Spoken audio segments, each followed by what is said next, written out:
RSS बद्दल वादग्रस्त विधानाप्रकरणी राहुल गांधींनी भिवंडी कोर्टामध्ये हजेरी लावली। लोकसभेचे विरोधी पक्षनेते राहुल गांधी भिवंडी कोर्टातून आता निघालेले आहेत। राहुल गांधींच्या वकिलांकडून जामीनपत्र दाखल करण्यात आलं।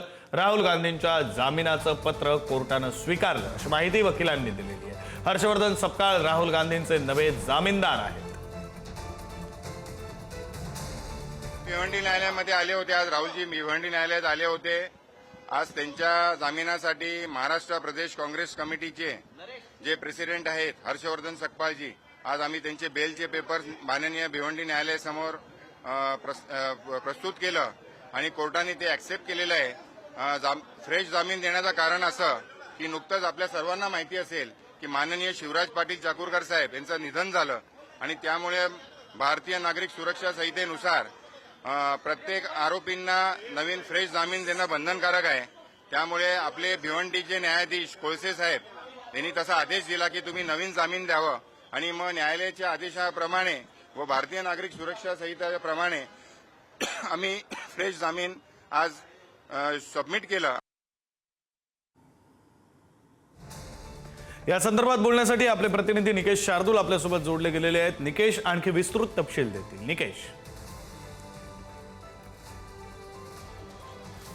राहुल गांधी काही वेळापूर्वीच भिवंडी न्यायालयातून मुंबईच्या दिशेने रवाना झालेले आहेत। मात्र जेव्हा राहुल गांधी भिवंडी न्यायालयात पोहोचले या दरम्यान कोणतीही सुनावणी झालेली पाहायला मिळालेली नाही। फक्त जे त्यांचे जामीनदार होते काँग्रेस नेते हर्षवर्धन सकपाळ यांचा अर्ज जो आहे, जी काही न्यायालयीन प्रक्रिया जी आहे ती फक्त तात्पुरतीपणे पूर्ण करण्यात आलेली आहे। यामध्ये कुठलाही युक्तिवाद जो आहे तो झालेला नाहीये। तर जे तक्रारदार होते आरएसएसचे पदाधिकारी कुंटे हे देखील भिवंडी न्यायालयामध्ये हजर झालेले होते आणि आता ही पुढची सुनावणी जी आहे ती मार्चमध्ये राहुल गांधी यांची जे काही लिगल ऍडव्होकेट टीम आहे त्यांच्या माध्यमातून जी पुढे करण्याचे वकिलांनी जे आहेत ते सांगण्यात आलेलं आहे। मात्र या दरम्यान जर आपण पाहिलं तर राहुल गांधी जेव्हा मुंबईहून ठाण्याच्या दिशेने आले त्यावेळेला भाजप युवा मोर्चाच्या कार्यकर्त्यांनी राहुल गांधी यांचा निषेध करत काळे झेंडे दाखवले। त्याच पार्श्वभूमीवरती पूर्ण भिवंडी शहरामध्ये पोलिसांचा कडेकोट पोलीस बंदोबस्त जो आहे तो लावण्यात आलेला आहे। न्यायालयाची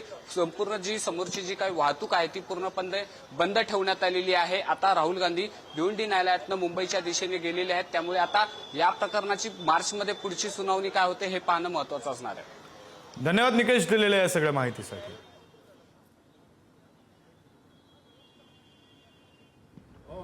राहुल गांधी यांचे जामीनदारांचं दुःखद निधन झाल्यामुळे त्यांना परत एकदा भारतीय कायद्याप्रमाणे जामीन घेणं आवश्यक होतं आणि म्हणून राहुल गांधी यांनी आज कोर्टामध्ये येऊन नवीन जामीन घेतला।